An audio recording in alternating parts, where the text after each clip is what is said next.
Los conceptos que se explicarán a continuación son parte de la teoría de la reproducción social y nos permitirán reflexionar sobre aquello que determina el reconocimiento de la autoridad.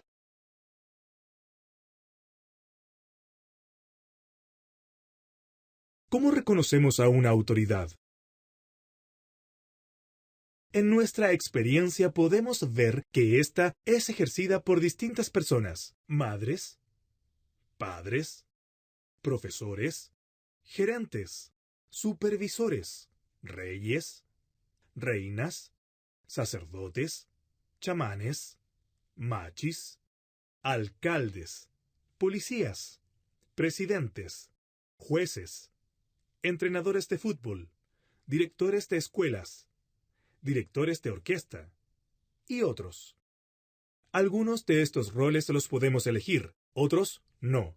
Nadie elige a sus padres, ni al gerente, ni al director, ni al profesor que nos enseña cuando somos niños.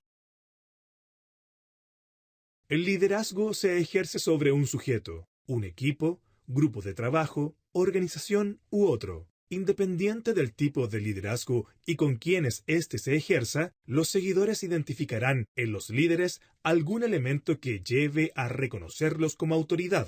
Esos elementos son los que llamamos capital simbólico.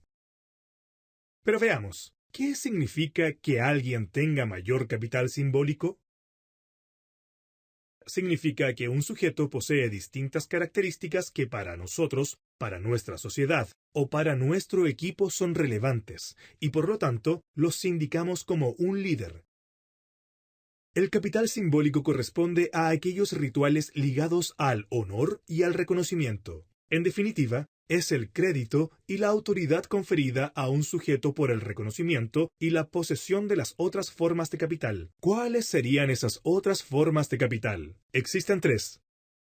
La primera es el capital económico, constituido por factores de producción, tierras, fábricas, trabajo, y por bienes económicos, ingresos, patrimonio, bienes materiales. Un segundo tipo es el capital social, que son las relaciones sociales de las que dispone un individuo o grupo. La posesión de ese capital implica un trabajo de sociabilidad, invitaciones recíprocas, placeres en común, etc. Y finalmente, el capital cultural se traduce como las calificaciones intelectuales producidas por el sistema escolar o transmitidas por la familia. Este capital en particular puede existir de tres formas. En estado incorporado, como disposición duradera del cuerpo, por ejemplo, facilidad de expresión en público. En estado objetivo, como bien cultural, por ejemplo, la posesión de cuadros y obras. En estado institucionalizado, es decir, socialmente sancionado por instituciones, como títulos académicos. Estos son dados por escuelas, liceos o universidades. Para que identifique estos elementos, le pediremos que compare la posesión de estos tres capitales en sujetos que cursaron sus estudios en situaciones diferentes. Uno estudió en un colegio particular pagado ubicado en el sector oriente de Santiago. El otro en una escuela rural municipal. El primero hizo sus estudios en una prestigiosa universidad europea, mientras que el segundo estudió en un instituto agrícola en Chile que no está acreditado. ¿Qué diferencias cree que pueden llegar a tener estas dos personas? Cada una de las personas mencionadas, a lo largo de sus vidas, han interiorizado condicionamientos sociales dados por su formación. Ellos son libres dentro del marco de los condicionamientos sociales que han interiorizado. Lo que genera la distinción entre estas personas, finalmente, es el reconocimiento de la posesión de estos tres capitales que conforman el capital simbólico.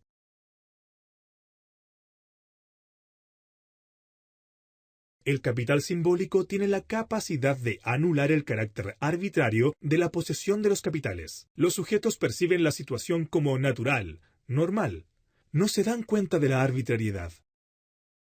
Veamos algunos ejemplos. cuando el padre envía al hijo a lavarse las manos antes de cenar, cuando el doctor le ordena tomar los medicamentos 3 veces al día a una hora determinada, cuando los estudiantes obedecen al escuchar la voz del profesor indicando la página del libro que deben leer.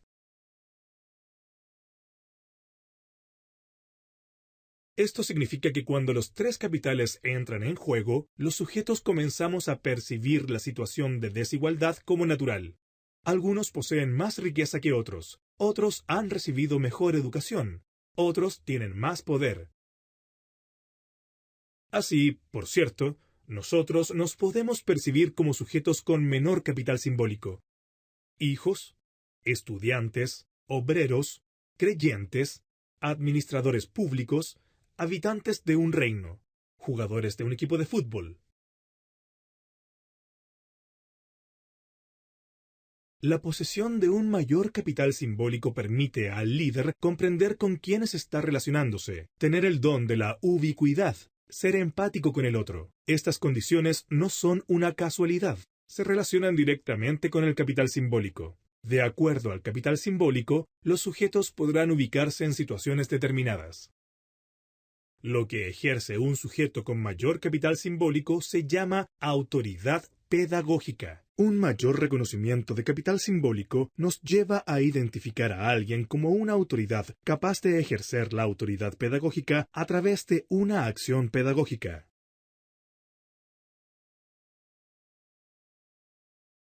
La acción pedagógica se ejecuta a través del acto comunicacional, de una práctica que puede ser discursiva o no discursiva, es decir, se dice mediante palabras, pero también se materializa mediante gestos. Por ejemplo, en las clases cuando el profesor explica un contenido, cuando el padre les habla a sus hijos, cuando el jefe entrega metas a sus dependientes.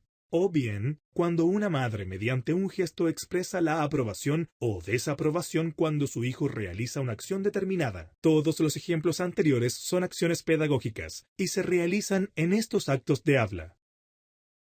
La autoridad, por lo tanto, aparece en forma natural, pero se trata de una construcción social que hace que, a determinadas personas que identificamos con mayor capital simbólico, las indiquemos como representantes de la autoridad.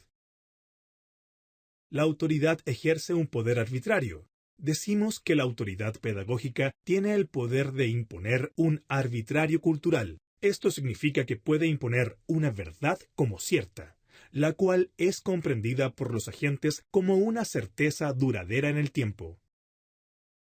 Los arbitrios que heredamos de nuestra autoridad nos ayudan a categorizar el mundo, lo bueno y lo malo, lo bello, lo feo, lo justo, lo injusto, lo verdadero, lo falso, tener un determinado gusto. Veamos algunos ejemplos. Cuando la madre le dice al niño qué es lo bueno o qué es lo malo, cuando le indica qué se debe hacer antes de almorzar y o cuando le señala que se debe lavar los dientes, o bien cuando el profesor señala cuál es la música docta y cuál no, o cuando señala que el español es una lengua y el aymara es un dialecto.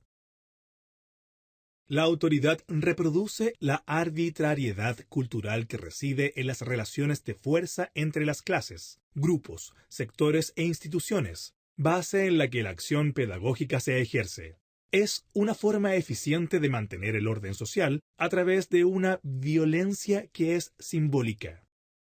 A través del ejercicio de la violencia simbólica, nos orientamos sobre cómo se representan algunas ideas y cómo se actúa en un determinado contexto. No la percibimos, solo actuamos ante ella. Por ejemplo, es natural que un padre le llame la atención al hijo, y además, eso está resguardado por el derecho. El sujeto no percibe la violencia simbólica como violencia. Está dentro del mundo dado, preconcebido. Es el poder de imposición de una verdad que es arbitraria. La autoridad pedagógica a través de la acción comunicacional impone un arbitrario cultural a través de la violencia simbólica que permite distinguir y reconocer el capital simbólico en los sujetos. Si una persona vive en un ambiente socioeconómico medio alto, no podrá situarse en una población periférica. Sus movimientos, sus gestos, la forma de caminar, mostrarán que el sujeto no pertenece, que no es capaz de comprender el lenguaje simbólico de las personas de su entorno. Lo mismo ocurre si nuestro sujeto observa cómo juegan polo. Probablemente no entenderá el juego, no se sentirá cómodo en un entorno que no es el suyo. Esto puede explicar por qué la gente no concurre a los museos. No es un tema de dinero, no es por la incomprensión del arte, pues todo ser humano puede tener una opinión frente al arte. Me gusta, no me gusta. Asumir la posición del experto es otra cosa. Algunos sujetos no visitan los museos porque no es su ambiente. Sienten que no tienen nada que hacer ahí, que ese lugar no les pertenece. ¿Y usted? ¿Había analizado cómo reconoce a la autoridad en términos de las relaciones sociales que establece con quienes no la tienen?